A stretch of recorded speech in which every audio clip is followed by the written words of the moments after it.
Good evening. Welcome to Flames Unfiltered, a Christmas edition. Merry Christmas, Kyle. Merry Christmas, Brad, and Happy Hanukkah. Yeah. Happy Festivus. Next week we'll say Happy New Year, right? Will we? Next week, no, it won't be a New Year, will it? No, we can still say it, though. Close. It'll be close. We'll be damn close. Yeah. Yeah. So, I'm going to start with something kind of funny. Good. We need funny today. Yeah. One of the goaltenders that I play hockey with, Kirkland, really good guy. He told me on Friday that our podcast sounds very much like a podcast. And he's like, I mean that as a compliment. And what he was trying to articulate was that, our podcast has good production quality. Our podcast it sounds like he's listening to like Overdrive or something that he's used to, right? And we kind of fit in with the conglomerate of other podcasts he listens to in that sense. That was kind of cool. That is really good. But then that also tells us that he had really low expectations of us. Well, he knows me personally and knows me especially as a hockey player, so low expectations are well-founded. I remember a few years ago, we were warming up, and this is, even at that time, I had very little control over my shot, and I like to think I have more now, but I hit him in the head twice in warm-up, and he was so mad. And I don't really blame him, because how I did that twice in a row, I couldn't possibly tell you. Was it on purpose, though? God, no. As I said, I don't have any kind of control over my shot. I was just trying to take a good, hard shot, and I just rang his bell twice, and oh, boy. Yeah, he's a good sport about it, but yeah, so that was kind of cool. That is good. I like hearing good, positive things about the pod. Yeah. We try to do the best job we can, It's kind of the goal. Yeah. Well, of course it is. And I mean, we try to make it entertaining and sprinkle in different tidbits about different things, hockey and otherwise. And yeah. So what are we got on the go today? Because this you in is the Christmas spirit. Well, I mean, I'm doing Christmassy things. I've been fighting some of my family, just like it's the holidays. I've been spending egregious amounts of money on things like it's the holidays. I'm stressed out like it's the holidays. I'm eating a bunch of garbage like it's the holidays. So if all those things are conducive to this quote-unquote Christmas spirit, then I am chock full of it. How about you? You are in. It's weird. We were just talking about it. It seemed like people started talking and preparing for Christmas earlier this year than normal. And then all of a sudden today, I'm just like, holy cow, it's here. And I don't know. Are you ill prepared, Brad, or are you actually prepared? I'm feeling very ill prepared right now. And thus, as soon as we're done talking here, I'm going to try to go run quick and be more prepared quickly. Does that make sense? Are you being that stereotypical man going shopping? I know. Well, I just need to pick up a couple little things.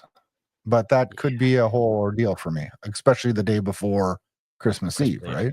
Yeah, well, so like that was me earlier. I had to run over town, and then returning to my house, I basically tried to go around the city because the route to the place I had to go was just the traffic was absolutely insane. We have bad traffic, and we also have an ice storm. So yeah, it was. Okay, I'm speaking a different language. I know it was 18 degrees here yesterday, which I don't know what that converts to you guys. That would be beautiful here. Yeah, no, but not. Yeah. But anyway, it was 18 degrees, which 32 is freezing. It was raining. That's so weird. I don't know how that's possible, but because freezing here is just 0. Like in Celsius, yeah. So it's which makes a whole hell of a lot more sense than us at 32. Now, bear in mind, while I say this, I also hate the metric system, and I say it all the time in construction. People like they send me like government plans; they're all in metric. I'm like, I don't speak metric. I don't. You know what's funny is like I know you guys use like square footage, right? Don't you? Yeah, but yeah, it's like the hallmark of what we do. Okay, and that's what I figured. But like I remember when I was in grade school, they kept telling us, you will be using the metric system in the next 6 years. And I'm like, 6 years came and gone. I'm like, we're still not using the metric system. Like nobody talks the metric system in the States. No, in fact, it's quite the opposite. Now Donald Trump is talking about Canada being the 51st state. that may be good. I don't know. But economically, it probably would be, but without, I mean, there's litany of other reasons it wouldn't be. But anyway, these are the funny things that are said and the things we hear, and this is the fun part about having a Canadian and American on a podcast together. Speaking of, I just want to talk a little bit more about an American thing, and then it'll correlate into a Canadian thing, if that makes sense. I have no idea where you're going, so go ahead and enlighten me. This weekend I had to go to Grand Forks, North Dakota for a girls hockey tournament that I was coaching my daughter in. And with my assistant, or with one of the coaches that I coach with, she had connections to get us into Ralph Engelstad Arena. Now, I'm sure most of the listeners don't know. Maybe have heard of the Ralph Engelstad Arena. It is an arena in Grand Forks, North Dakota, where the University of North Dakota plays. It was the host to the World Juniors in 2005 when Crosby, Ovechkin, Yes. the big World Juniors we all remember. Yep. This arena was built on a donation from Ralph Engelstad, who was a third-string goaltender for the University of North Dakota back in the 50s, I believe. So how do you make all his money? What's his claim to fame? He, upon leaving college, purchased a thing called the Imperial Palace in Las Vegas. I don't know if you've heard of the Imperial Palace. It turned into a giant hotel on the Strip. In turn, he bought Texas Speedway, numerous other large ventures in Vegas, pre-Vegas boom that smart foresight, very good profits. Thus, he built this mecca of an arena, and just about 8 years ago, put a $20+ million renovation on it. It looks like a brand new arena to this day, but we got a tour of the locker room facilities. And I know that there's not, I shouldn't say I know. I'm willing to bet high dollars that there's nothing in it in the professional sports. I'm going to touch on just a couple things and then we're going to talk Flames. You're not going to believe this, Cal. They have a room it's like a glass enclosed room. Right. They have exercise bikes for every player with their number on it and a treadmill. And you literally go in there and you can adjust the altitude of the room to simulate different elevations. Wow. So that you can train under the elevation you're going to play in that week. Or the thought process is, if you train at a higher elevation, you'll be better at a lower elevation, right? Yes. Yep. Then they have a 25-person hot tub. They have underwater treadmills.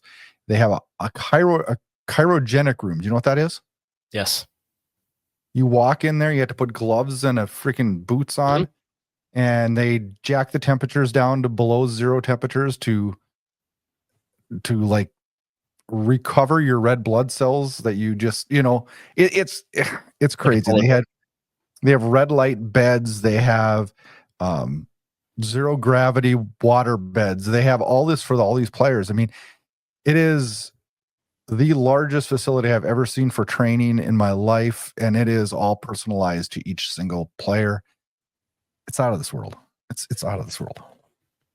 That's really funny to me because I was talking a few months ago to Preston Lounsbury, who is from nearby Salisbury. Well, like literally a 10-minute drive. He plays the Moncton Wildcats, and he was talking to me on the golf course about how he's so lucky to play so close to home, like his hometown team, but also because the facility they have is like second to none. I mean, there's a lot of barns in the Quebec Major Junior Hockey League, as there is in the Ontario Hockey League, like anywhere in the CHL. And they have like a 7-year-old arena, like beautiful locker rooms, like just the best of combinations. And also because Moncton has a very, very wealthy owner in Robert Irving, right? So it's just interesting though, because like when you see world-class facilities or even significantly better facilities, and then you go to another place, especially as a player, can you imagine being traded somewhere and you walk in and you have like basically a boiler room for a locker room? It's wild. It's crazy. Anyway, they have this hallway, right? And it's a giant NHL logo, and it has plaques of every NHL team. It has all the players listed that played at the University of North Dakota that are on there. And like for the Flames, there was like James Patrick, Perry Berzin, Commodore, Poolman. There's been a few. And then they had the draft pick board, and it's just crazy seeing, Jonathan Taze and, just Ed Belfour and all the big names that have went to the University of North Dakota. But just an amazing facility. But who's the biggest name in your mind that went to University of North Dakota? You probably just name one of them, because Belfour is one of the best goaltenders ever, and Captain Sirius, Jonathan Taves, had a hell of a career too. Those two probably. TJ Oshie. Yeah, that's right too. Yep. Boy, I feel like I'm missing somebody. I mean, I feel like I'm missing somebody there. I mean, those are the ones that like stand out. So this is where, most.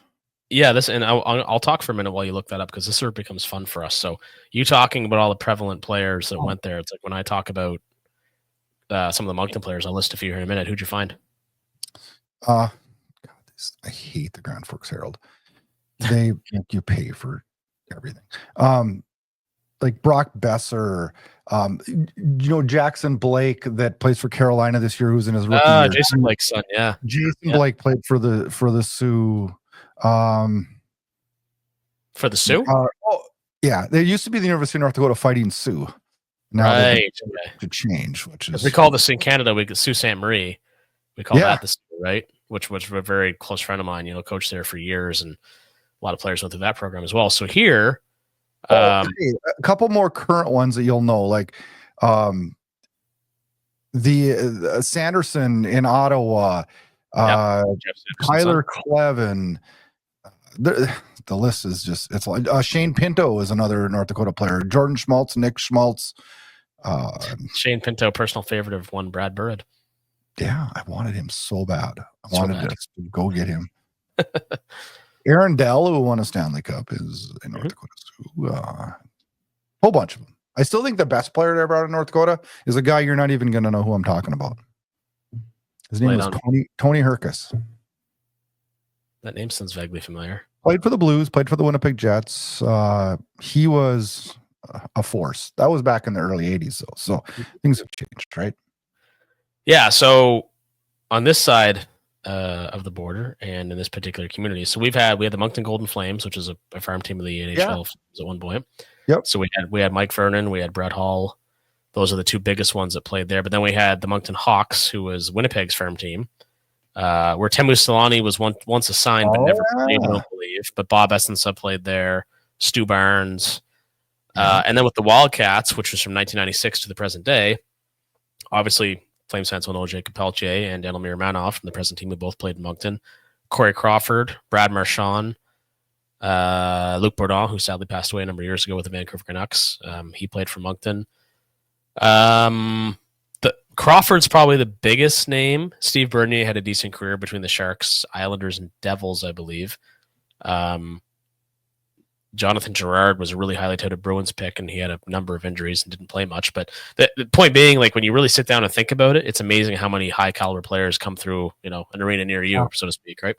One player that I hope Flames fans get to know really, really soon is a player I sat in his locker room stall, Cade Littler, draft pick of the Flames. I believe it was sixth or seventh round pick a couple years ago, but he's currently playing for the University of North Dakota in his first year there, and off to a good start. And it's always fun to see those prospects make their way up, right?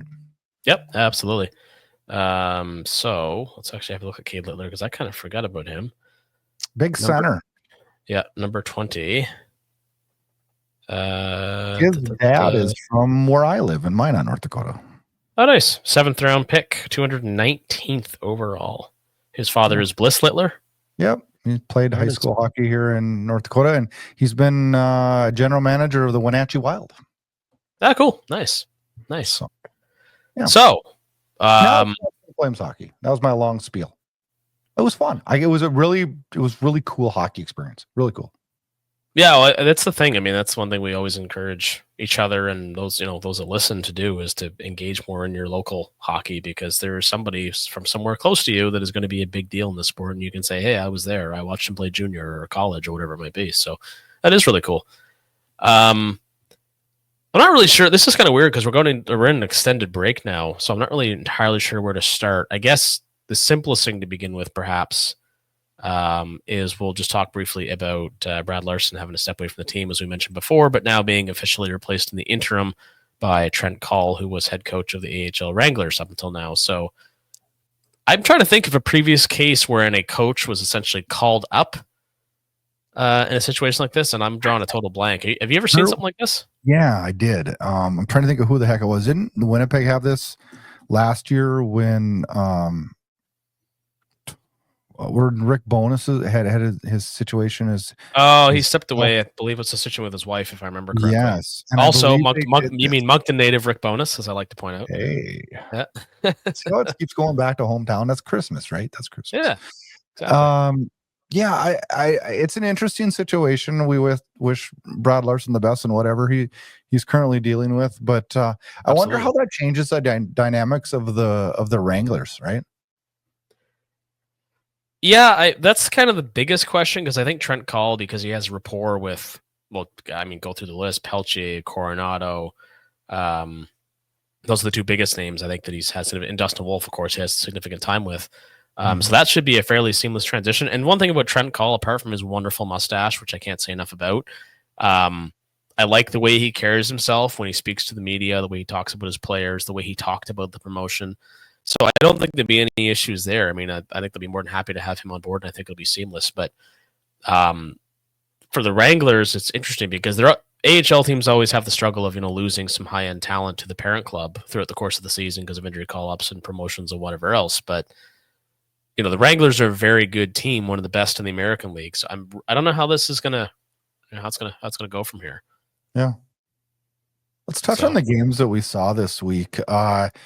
3 of them to talk about quickly. We'll roll through them. Ottawa, let's talk Boston and Calgary first. This is a game that frustrated the living hell out of me. Yep. Flames get up 3-1 going into the third. I thought, hey, they looked good. I thought they were playing well. Goals from Coronado, Kadri. All Flames scored the first period because Lindholm, of course, had one. Yeah, of course he did, right? And a terrible season. Still finds a way to score against Calgary, yeah. And then Lomberg gets his very first of the Flames, which is mind-blowing that since he joined the club in January 2018, albeit there was a 7-year hiatus in there. Or no, 6-year hiatus, right? Yep. A lengthy hiatus in any case. A lengthy, yes. He gets his first goal as a Flame. That was fun to see. But the big story here is the Flames blow that 3-1 lead. And I just felt like I saw the wheels starting to jiggle on the thing in about mid-second period. I'm like, oh, geez, here we go, right? Yeah, I have the same feeling. It was especially knowing it was one of the last games, like the last week going into this break, it was a real chance, especially at home, to make hay. I know. And I was riding the high of that Florida win and that great trip that I had, and it was just like, and they played good too. The first, they played good. Yeah. Yep.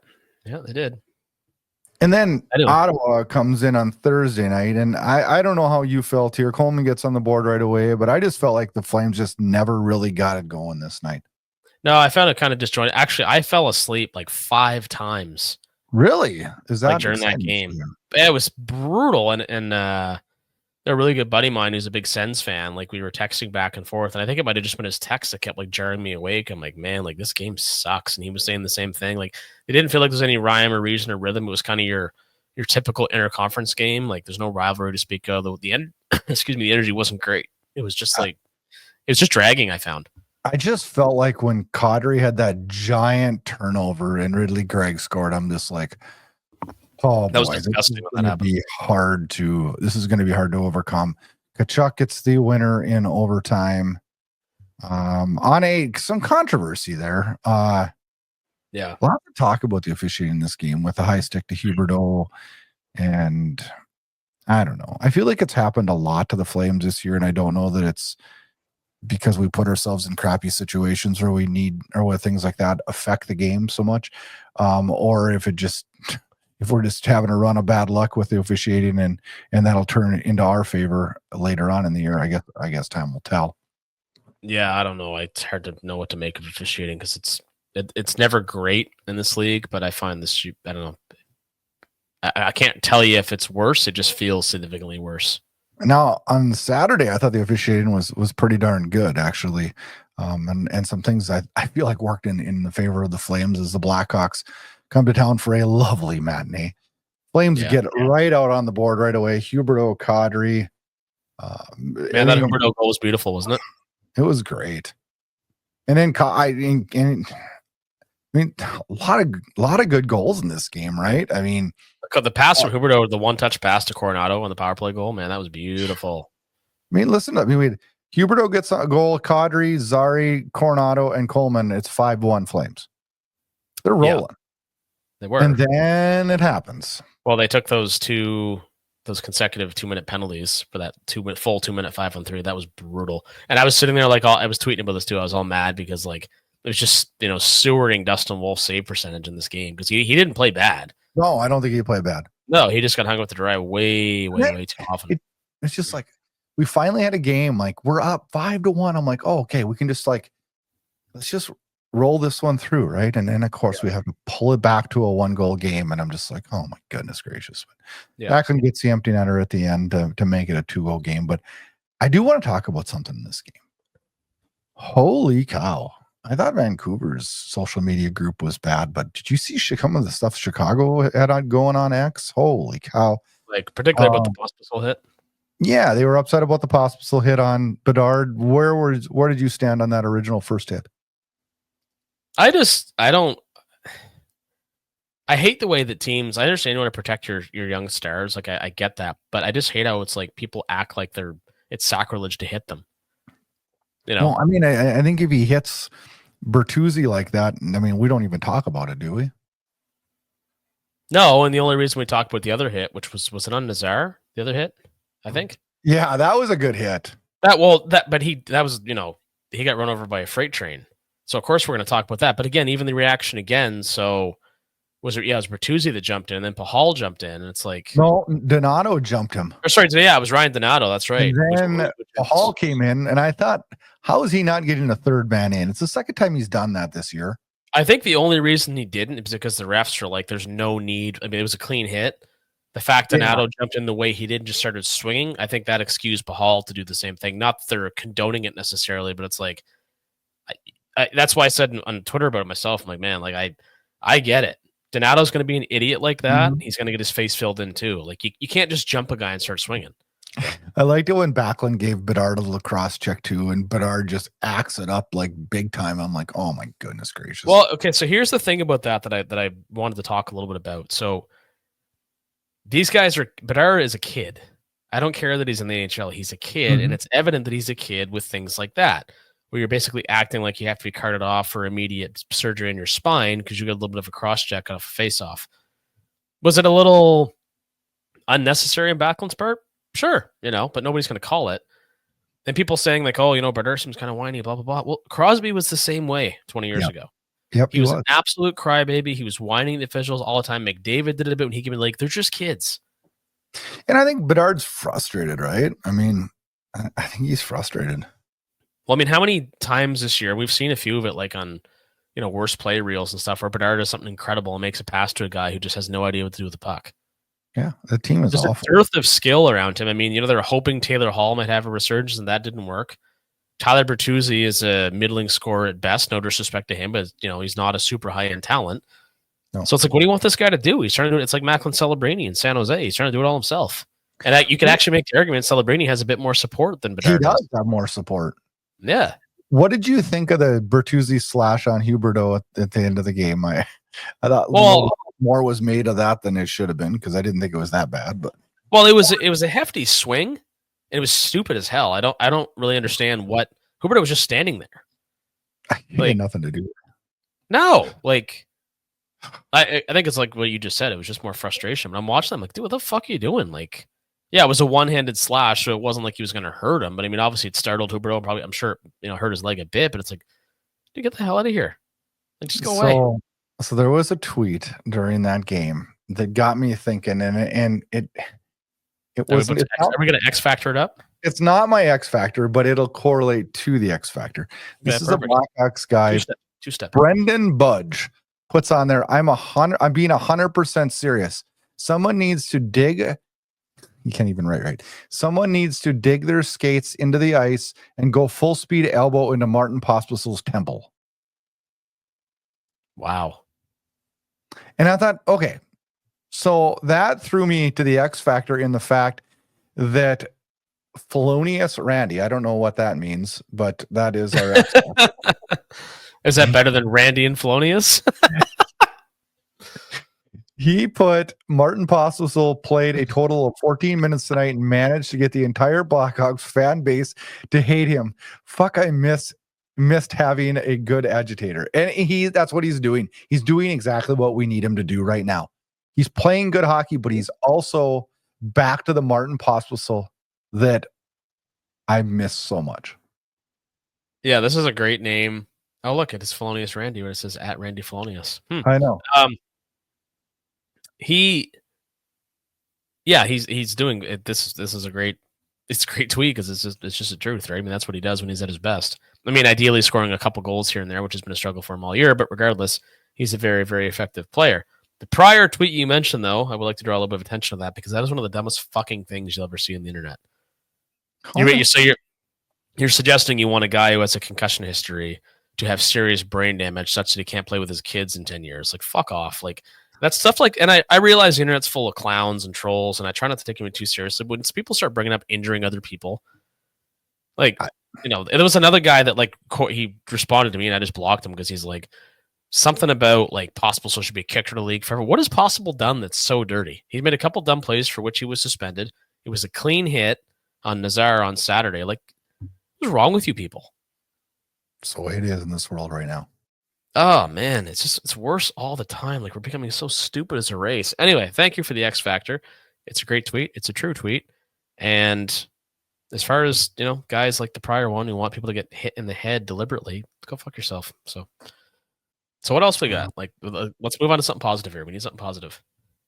So here's something I saw you tweet about, and it's got me thinking and got me happy.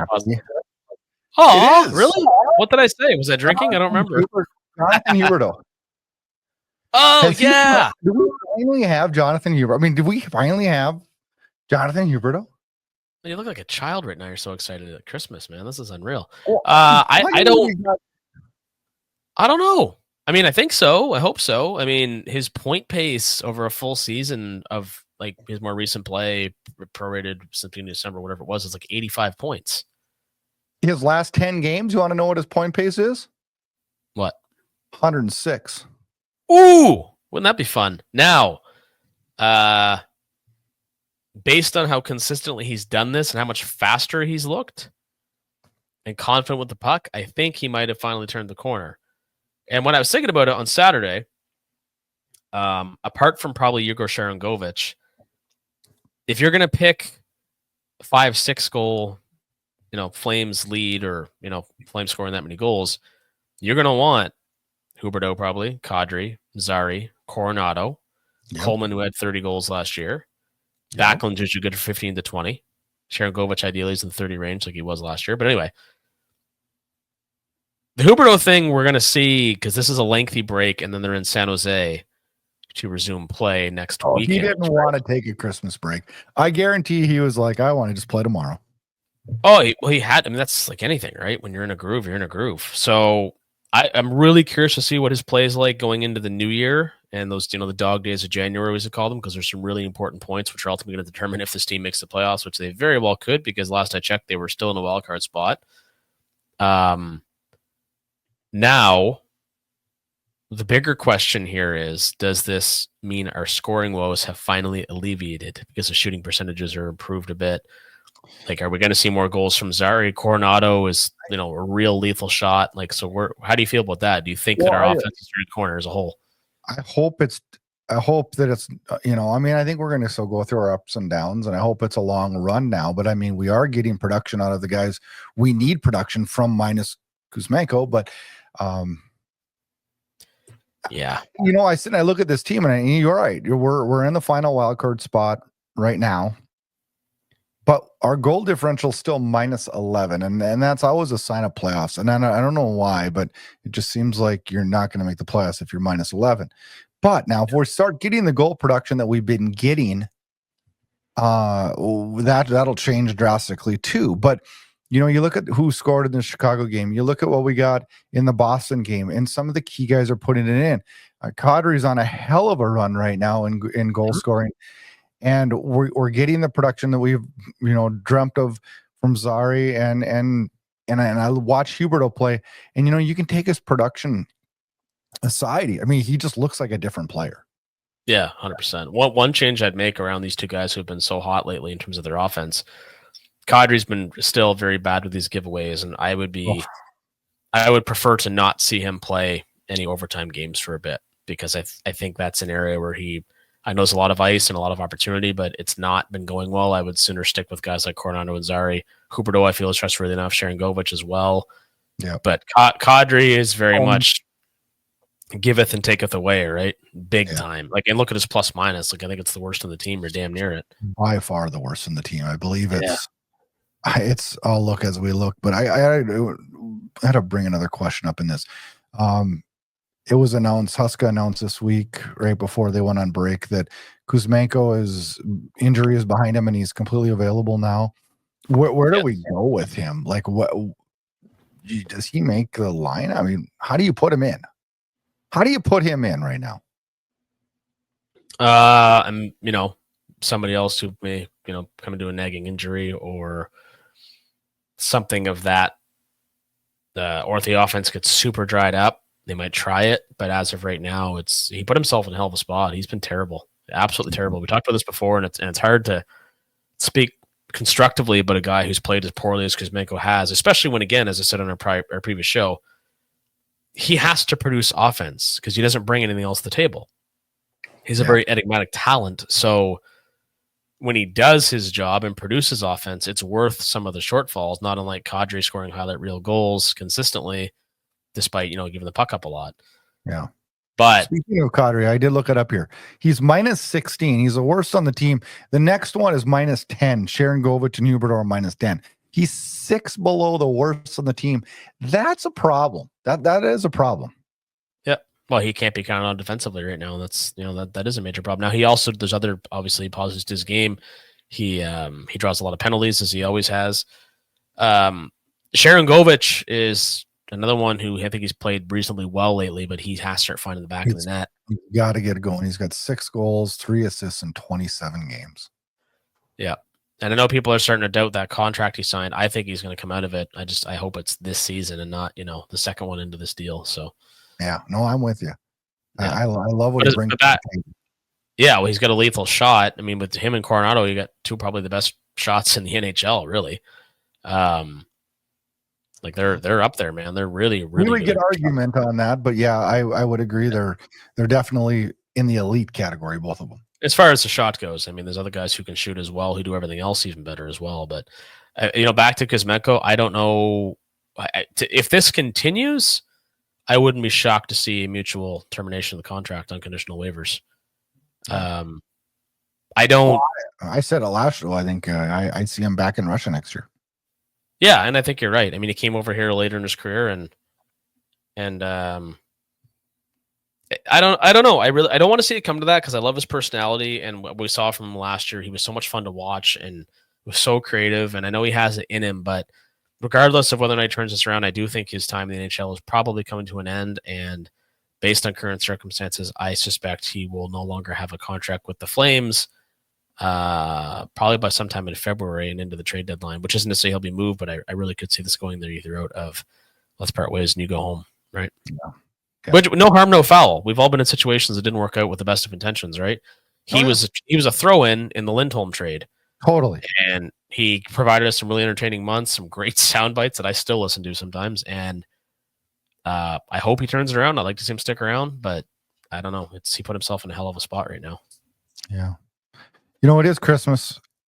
And if I asked you right now, and I'm gonna, because I like putting you on the spot, if you could have one Christmas wish for the Flames, what would it be? Playoff spot. And I'll tell you why. Because I don't care what anybody says or those, the tank and all that stuff. There's nothing more exciting than playoff hockey, and there's nothing more exciting than playoff hockey than when your team is in it. Well, and the young players learn so much with the playoffs, right? Well, yeah, that's it. And I'm not saying we're going to run to the cup. I mean, we'd be damn lucky to win a round. But I could see a situation wherein Dustin Wolf steals a series, 100%. Mm-hmm. The likelihood of them getting in there because of the logjam with the parity in the conference and the battle for those wildcard spots, I still think it was very likely. November sucked. December's been better, but not as good as it could have been with all those home games.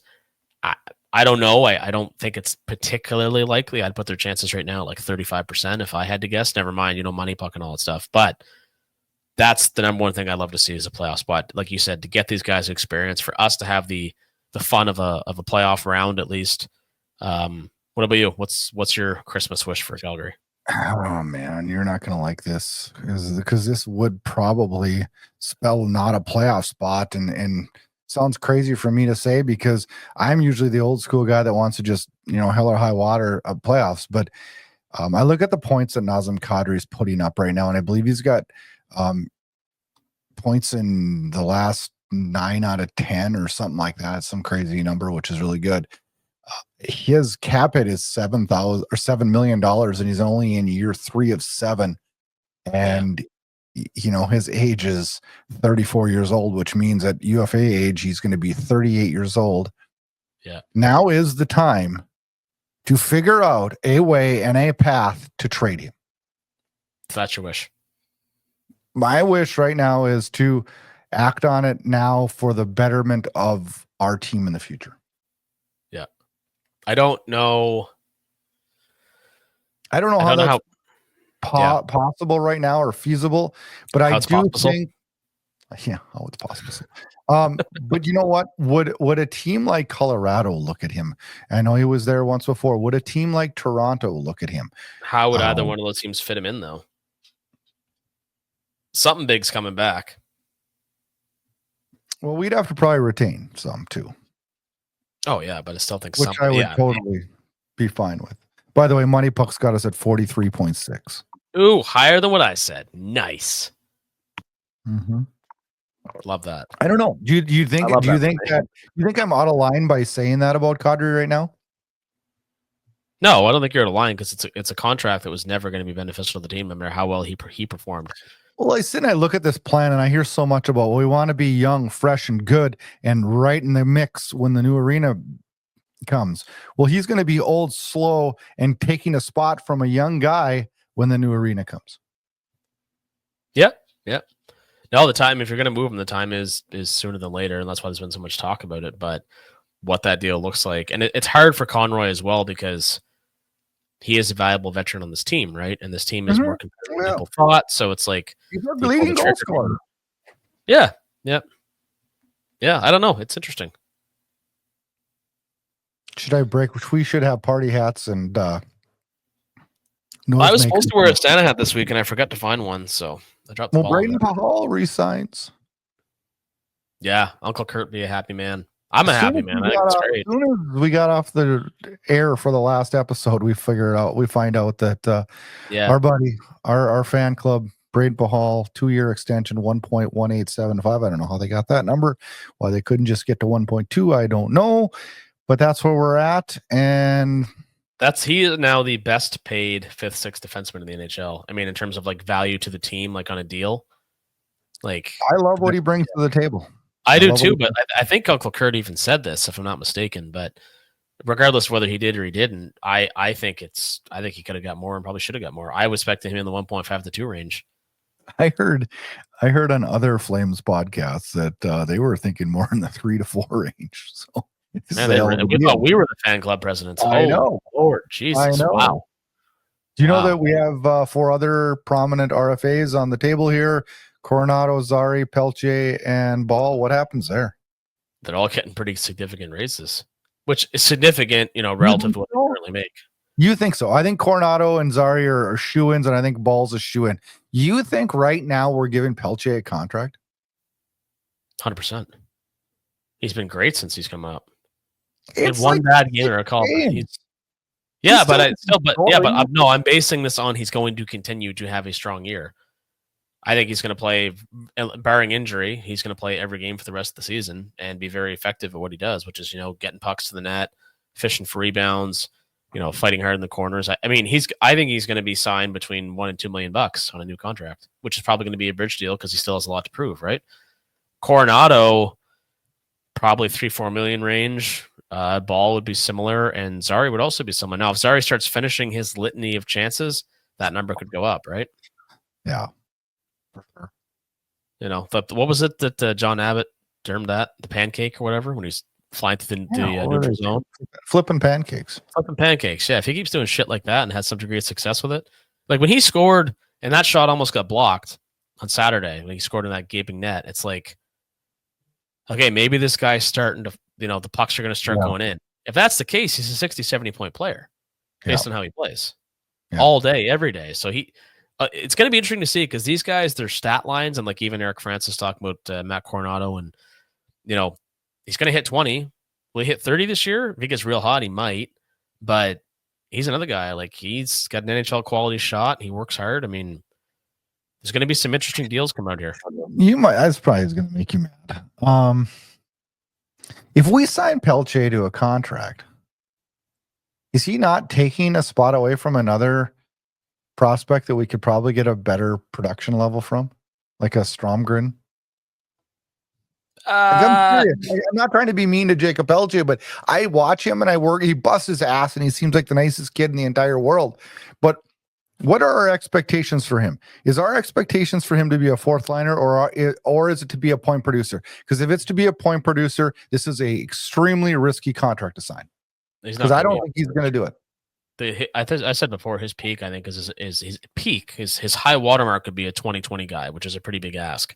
That would be a good. I'd be happy if he could do that. Yeah. I don't know, but I think he's very valuable in an energy role because he can play very effectively and drive play. So I think he's going to be your ideal third liner. I think. Okay. Now the other guys you're talking about, like William Stromgren, Rory Kearns, like all these other players who also have earned opportunities. That's also going to be predicated on what happens to some of these veteran guys. So Kuzmenko's not playing right now, but assuming that he's gone, Kevin Rooney could be gone. If we trade somebody like a Cgy, if that is on the table. If Kevin Rooney's gone, then Kirkland's our fourth line center. As of right now. Right? But these things always change, right? So Kirkland's going to be coming off major surgery. So it sucks for him. It's going to be tough for him to, especially after 10 years of toiling as a pro hockey player to earn his place in the NHL. He's going to re-earn it all over again after major reconstructive surgery, right? Yeah. Man, brutal. News outside of the Flames, and then we'll let everybody go on with their holidays. But Matt Rempe. Oh, here we go. He's played 22 games in the NHL and been suspended 5 times now. That's a wild stat line. I knew it was a lot. I didn't know the number of games played that was that low. Holy shit.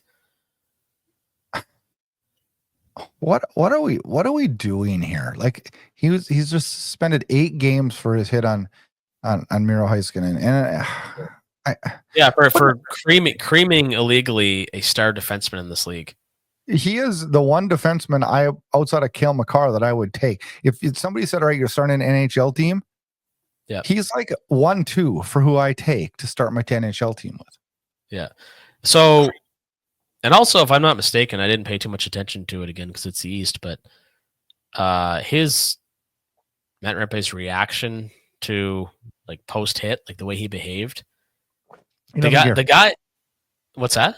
He doesn't care. No, he's it's like he's trying to bring back a dead era of goons of, the Derek Boogards, God rest his soul, Eric Goddards and all these guys who, a lot of them have significant brain trauma as a result. Luke Gazdick, who is actually a pretty entertaining analyst, but he made his living as a fighter. And like, you have to be able, I guess in my opinion, you got to be able to drop the gloves if you're going to be agitating, which is what makes Pospisil a little bit polarizing because of his concussion history. But he's not out there like somebody on Twitter tried to suggest, or on X rather, tried to suggest that Pospisil and Rempe should both be kicked out of the league. It's like they're not the same fucking player at all. Even that simple. But the reality that we're facing, and you just nailed it with that stat line of what did you say, 8 suspensions in 22 games? 5 suspension. It should be. I got to add the game though that he did play here, so I believe it's 23 games, 5 suspensions. And I don't know. I feel bad for the poor guy because he's been called up into a league that he's not. It's above his talent level, right? I mean, I'm not trying to be mean, but it is. But he's only in there because of his size. So I think he feels that because of his size, he's got to make these huge. I don't know. Well, you can go out there and make big hits and stuff, but you can't run guys from behind. And if you can't take and give a pass and play a little bit responsible defensively, then you're not going to make it in this league.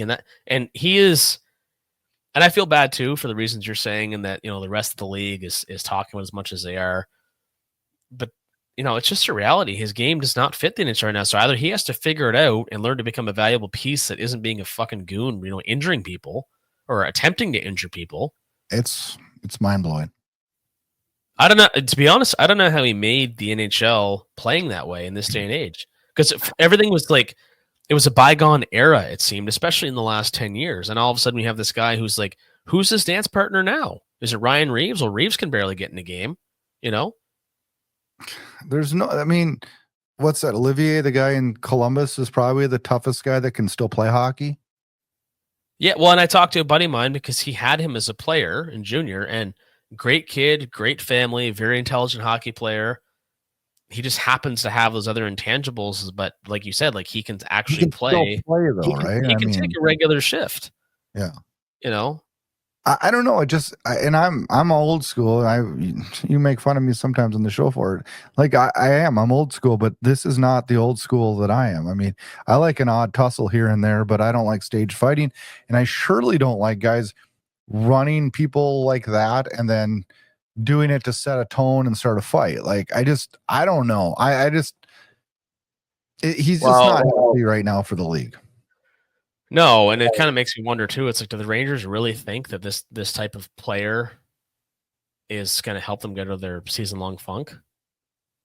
This guy is just not. The only thing he's doing to help them right now is taking the attention off the other bullshit that's going on. Yeah, and he certainly did that, and you're not wrong. Quite honestly, it's like a news diversion tactic. I don't know. That's the only thing I can think of. Yeah, well, I mean, I'm at a loss for words. Otherwise, we talked on the last show about the two most disappointing teams in the league so far this year, and they are, by and large, the New York Rangers and the Nashville Predators, right? Yep. Buffalo. Well, yeah, and forgive me, I forgot the Sabres because they're making themselves so forgettable, I guess. But they weren't expected to be great. I mean, they were expected to be borderline. No, but I mean, for the love of God, with Dylan Cousins, Owen Power, Rasmus Dahlin, like this has got to stop eventually. And I don't like to advocate for things unless I firmly believe in them. And one thing I believe is there needs to be significant change in Buffalo. And it starts with Kevin Adams being out the fucking door. Yeah. Clearly, want to hear something else crazy? Did you know that Tyler Myers is the only NHL player still in the league that was on the roster the last time the Sabres were in the playoffs? I heard that the other day. Holy shit. And I don't think he's still going to be in the league the next time they make it the way things are going. No, I don't think so either. But that is nuts. That's not dissimilar to like the old Atlanta Thrashers players.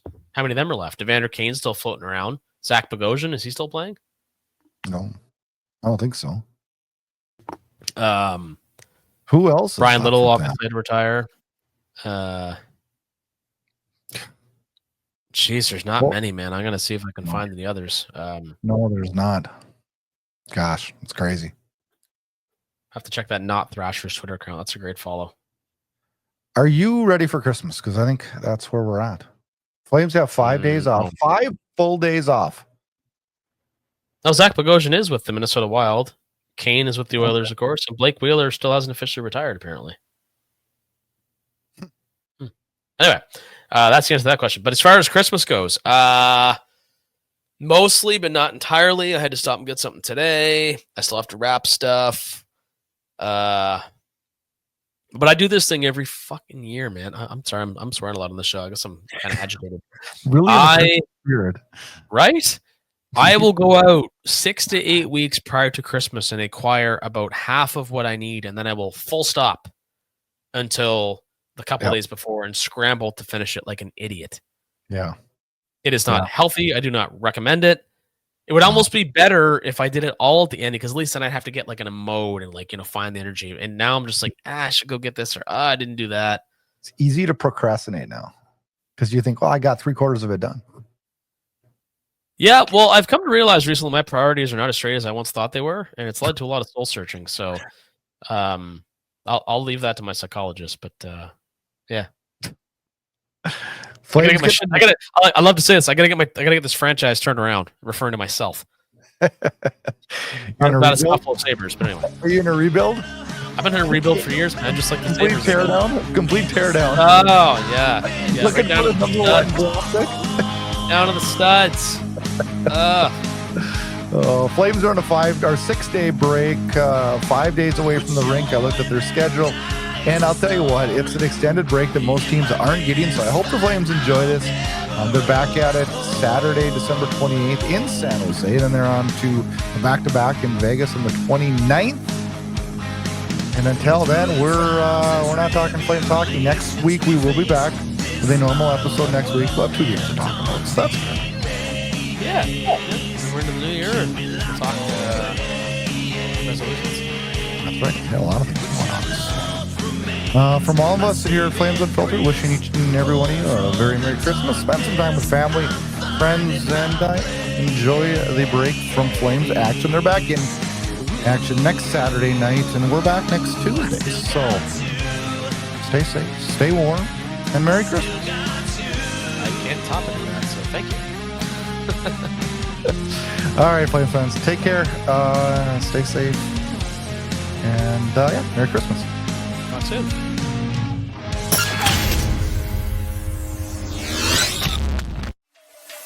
Thanks for listening to Flames Unfiltered with Brad Burud and Kyle Lewis, your source for unfiltered Calgary Flames hockey talk. Keep it locked on flamesunfiltered.ca. Subscribe where you get all your podcasts to never miss an episode. Flames hockey talk every week, presented by Inside Edge Hockey Media Group.